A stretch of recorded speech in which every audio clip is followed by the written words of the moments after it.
My name's Bill, and I'm a volunteer here at Camp Daggett. Live about a half mile down and come up here and help out all season long, all year long. But for this 3 weeks, I'm here almost every day for about 8-10 hours. It's a big job. So we're going to have a history lesson first. Then we're going to have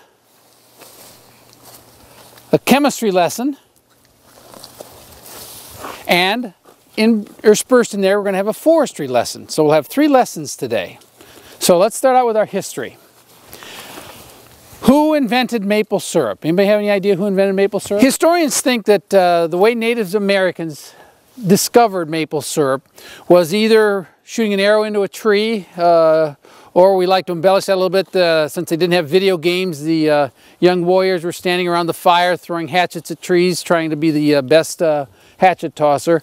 Sap ran down from the trees and hit some rocks around a fire, thereby evaporating all of the water. And when they tasted what was left, the residue, that was little crystals, they tasted it was sweet and figured out it was sugar. And so then from there, they decided that they could evaporate this maple sap and come up with the syrup. Now, how do you think the Native Americans evaporated all of this water from the sap? And I can guarantee you, they didn't have metal kettles. Right? This was long before metal or plastic or anything was around. So how do you think they did it? What do you think? Hot rock. How would they do it with a hot rock? They probably hollowed out some trees, maybe some pottery, maybe some gourds, and they would take the hot rocks, exactly like you said, and put them in there, let it heat, dissipate, do some evaporation, take the rock, put it back in the fire, back and forth until they ended up with a concentrated syrup. So that's basically the history of what we think. What I have here are some of the most common species of trees in northern Michigan. Northern Michigan is known for its hardwoods. That's one of the reasons why we have maple syrup here.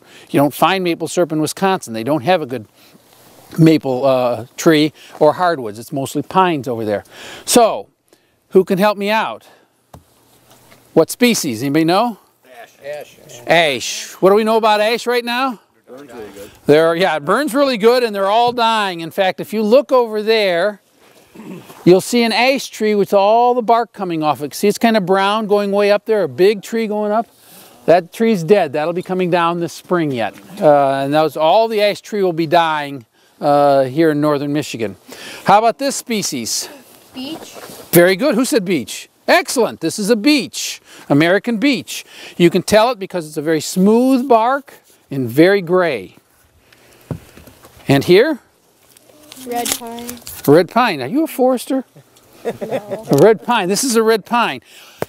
This is the only softwood of all these species I have up here that I've got. This is a softwood.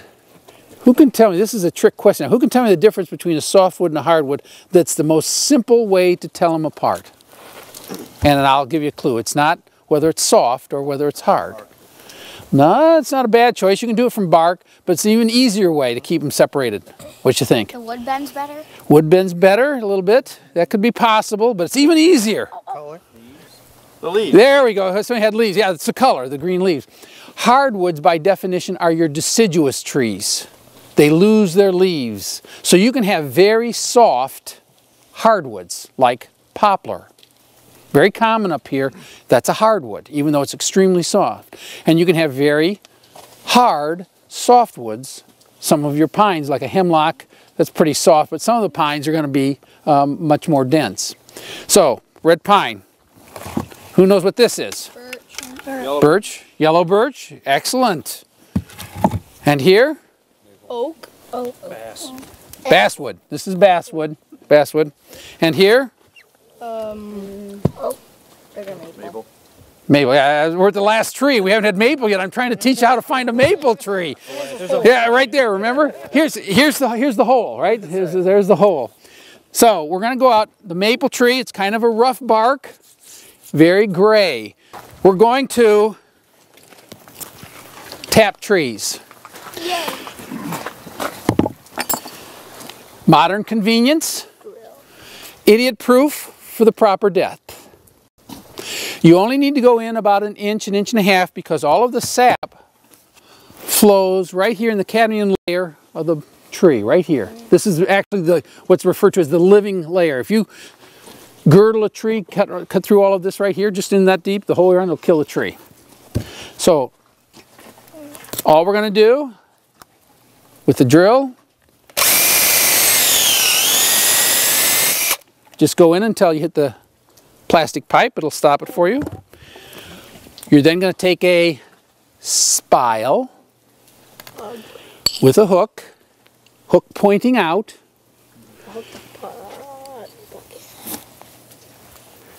Little hammer, and that's all harder you need to do it. You don't need to bend it, and then the bucket will get hung here. It's warm enough today that a lot of you, when you drill your tree, you'll see sap coming out immediately. It'll just bam like that, it'll start coming out. So that's our forestry lesson, and now we're going to move over a bench to our chemistry lesson. An interesting thing about water is that when something dissolves in it, it changes the characteristics of the water. And we use that in making maple syrup. What's dissolved in water that's so important in making maple syrup? Sugar. Sugar. Where does the sugar come from? The trees. Oh, that's where the sap is, but how do the trees get sugar? Nutrients. Nutrients, close. Photosynthesis. Photosynthesis. We actually get the sugar from the sun. The sun makes the sugar. So what we're actually doing is we're collecting the sugar made last summer. During the summer, the tree stores the extra energy as a form of sugar in the sap, driving it down into the root base of the tree. When the trees come out of being dormant in the springtime, that sugar is brought back up to the tree to allow the leaves to grow to start the cycle all over again for photosynthesis. Now I said we use the fact that there's sugar in the water to our advantage. Whenever anything dissolves in water, it changes the characteristics of water. How many of you have ever been in the ocean? How many have ever been in fresh water? Is it easier to float in the ocean? Yep. Or fresh water? Ocean. Ocean. And that's the exact same idea that I'm going to show you here with our maple sap. Water, molecules bouncing all around. In maple sap, we have sugar molecules. And those molecules are just like salt in the ocean. They push up. They let you float better.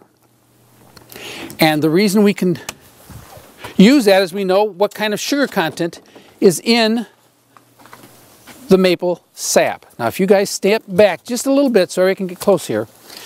Now, got two containers here. Look exactly the same, but I can check for buoyancy. Remember, sugar in the water is going to push things up. I can check for buoyancy, and whichever pushes something up farther is going to be my sap.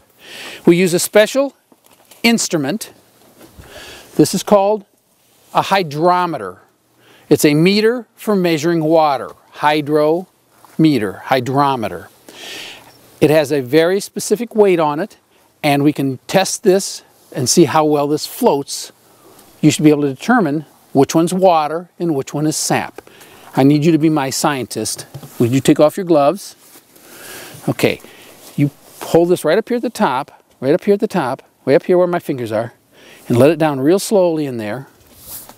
Okay, keep going down, all the way down. Keep going, keep going. That's it. Okay, now let it stop bouncing. And I want you to read on that what it says for its level. Can you see that where it is? See the numbers? It's still bouncing. Can you see the numbers, or are they facing me? Still bouncing. The numbers are facing you too? Okay, what's it read? It's mostly on 2. 2. Okay, why don't you pick it up now and put it in this one doing the exact same thing.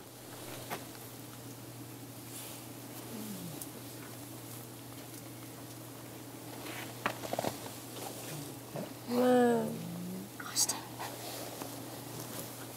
Can everybody see that all right back there? A little bit deep on me here. Now what's it reading? 0. 0. Which one floats better? This one. Which one has the sugar in it? That's our sap. So our object in making maple syrup is to going from this sugar content right here, which is about 2%, 1 to 2% sugar, to this sugar content, which is about 65 to 70 sugar percent. Now, the amount of sugar that we have in this much water right here is shown in here. That's how much sugar is in here. Okay, about 2%. We're going to boil this and boil this until we end up with this much sugar content, about 50 times more. So it takes 50 gallons of sap to make 1 gallon of syrup. Now, another thing that we do when we monitor the sap, we talked about buoyancy. When you dissolve something in water, it changes the buoyancy. The other thing it changes is its boiling and freezing temperature. When you put more things in water, like here, when we have more sap in it, more sugar, the boiling temperature goes up and the freezing temperature goes down. And we use the boiling temperature to help us. What does water boil at? Who knows? 212, 212. So this is going to boil at 2% sugar at about 212 degrees. When we get the sugar content up to here, it's about 221 to 222 degrees before it will boil. And so as we make our sap, we continuously monitor it with just an instant read thermometer. We'll stick it in the liquid and read out what the temperature is. I don't have it on now because I don't want you to know how warm it is. You know, it's 40 or something. The other thing we can do, remember, we have more sugar in this. So should this be more buoyant than the sap? Oh yeah. Yeah. In fact, it's so much more buoyant that we use another, what was this? Hydrometer. Good, that's a hydrometer. This is another hydrometer, but this is a much heavier one because this will push it up much farther. And so we monitor our maple syrup, sticking this in the evaporator, getting it full, dropping this in, and then reading where it is so we can get exactly the right percentage of sugar. And that's important because if you don't get it enough concentrated, number one, you're shortchanging your buyer. Number two, you want to get it that much sugar, about 70% plus, so that it doesn't ferment on you when you are finished with it.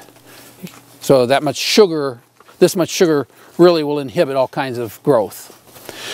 So once we have it boiled down from here to this concentration, we'll then take it off of the cooker and we'll put it in a filter apparatus, which will look just like this. We'll filter it through 2 filters, paper and then cloth, and it goes into our bottling apparatus. And you can see that right there. And we have a thermometer on that. Oh, thank you. We have a thermometer on that because we want to make sure that when we bottle these, that it's above 180 degrees, because that way it'll be sterile and we won't have any bacteria or anything growing in it. So the shelf life of maple syrup bottled properly is forever. As soon as you open it, you need to refrigerate it to inhibit any growth of any molds. And so that's what you've got with that. And so that's how we go through the process of boiling it down and then ending up bottling it.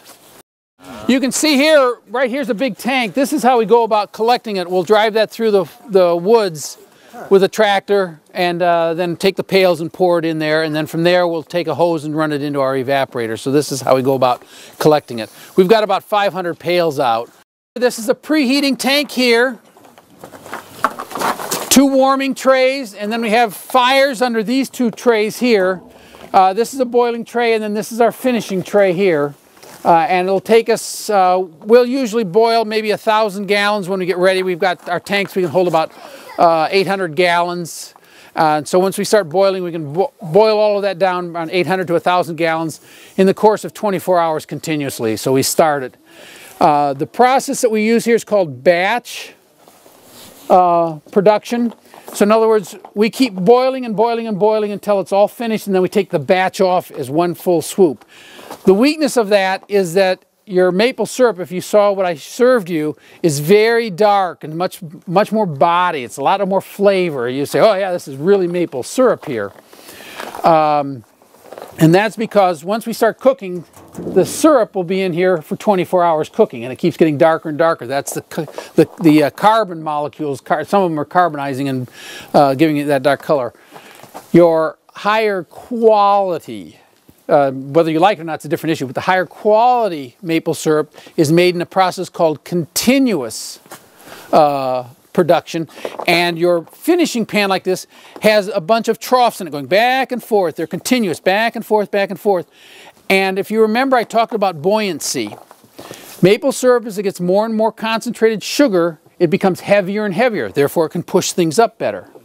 And so what happens in your finishing pan is the maple syrup constantly is moving down simply by gravity.